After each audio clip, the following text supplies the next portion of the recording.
So across all my anti-gravity web design videos, I've seen one request show up again and again.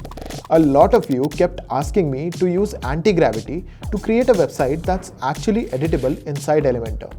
And I'm not going to lie, I've been trying to crack this for weeks.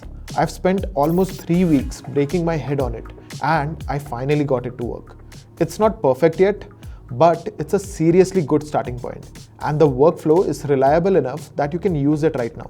In this video, I'm going to show you how to train anti-gravity to generate website sections in a way that can be converted into Elementor JSON templates. So I can import them straight into Elementor, and then I can edit and customize everything like a normal Elementor page. And yes, you can use this workflow for free. Now I want to be clear upfront. There are still a few issues with this method, and I'll sort them out in the upcoming videos. Sometimes when I import a template in Elementor, the font might change. Sometimes you need to upload or relink images separately. And the biggest issue is that I haven't found a clean way to generate one single template that includes everything perfectly in one go. But I do have a workaround that gets me almost all the way there. Instead of exporting one massive template, I can export it in different tiny sections. My hero section can be one template, the next section can be another template, and so on. It's not as clean as one-click full-page import yet, but it gets me about 90% there, and that's what I want to share with you. As always, all the prompts and links I use in this video will be in the description and the pinned comment below, so you can copy and paste the exact workflow without any issues. Let's get started. For this project, the first thing I need to do is grab a strong reference. So let's go to Dribbble, and as you can see, this website looks really cool. I'll leave the link to this in the description below, so you can also follow the creator. Honestly, reference images are basically the cheat code for this workflow. Anti-gravity can see the layout, spacing, typography, alignment, and get that premium feel right away. So this one image can do a lot of heavy lifting for me. After that, I can collect a few high-quality Porsche 911 images from Google, so I have all the visuals ready. And one quick pro tip here. Anti-gravity can sometimes have issues with images that have a really light whitish color palette, especially with white car shots. So I can swap the car image to a different one that still feels premium but easier for anti-gravity to handle cleanly.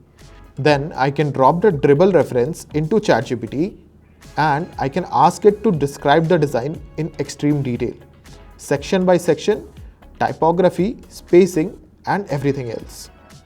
Once I combine a strong reference image with a clear structural prompt, anti-gravity has everything it needs to generate a solid foundation. Now I can move into anti-gravity, and this is where everything starts coming together. Before I generate anything, I can describe the structure like I'm briefing a senior Elementor designer. Because the more cleanly I define the structure, the cleaner the import will be later. So here's the structure I can give to anti-gravity. In the prompt, I'm not just describing what it should look like. I can describe it like an Elementor container tree. After each section, I can list what the container should be, what it contains, the alignment, the spacing, and how the layout should behave. So make sure you use ChatGPT or any other AI tool that can generate that cleanly. That way, the template anti-gravity generates won't need extra editing inside Elementor. And click send. And after a couple of minutes, anti-gravity can generate a full website preview. Now, once the base layout is ready, the first thing I can focus on is the hero section. I can tell anti-gravity to make the hero section behave like a layered canvas.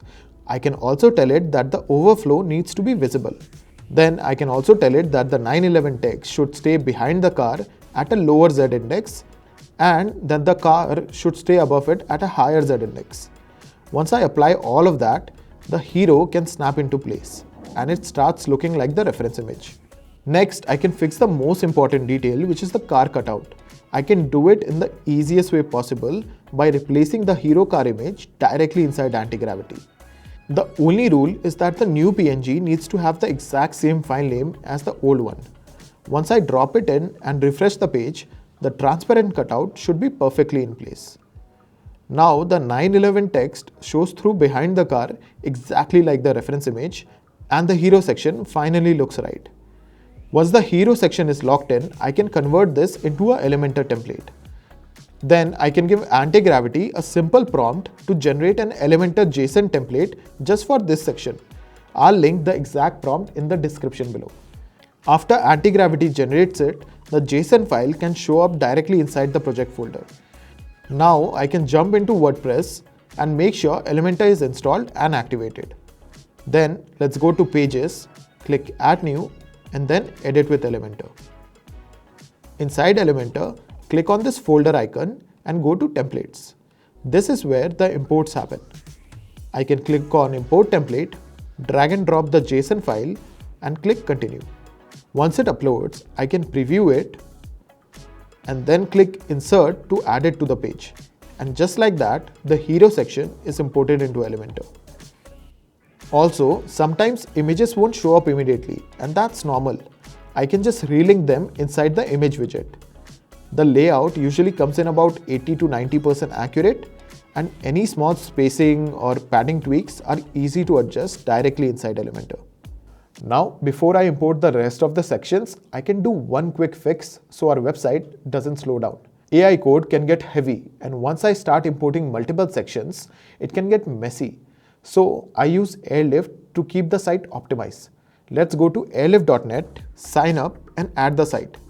This helps optimize performance, and it also makes sure all the images I upload gets converted into WebP automatically, which saves space and keeps the site fast without breaking the layout. Once that's done, remember what I said earlier. Exporting one massive full page template usually breaks the layout. So instead, I can export templates in sections. The hero section can be one template, the feature section can be another one, and so on. Then I can import them one by one inside Elementor.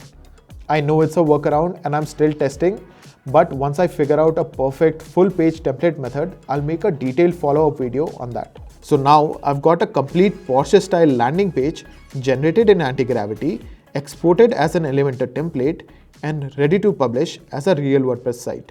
If you want all the exact prompts I used in this video, they're linked in the pinned comment below, so you can follow along. And if you want to learn how to use AntiGravity to create even more premium interactive websites, click here and watch this video.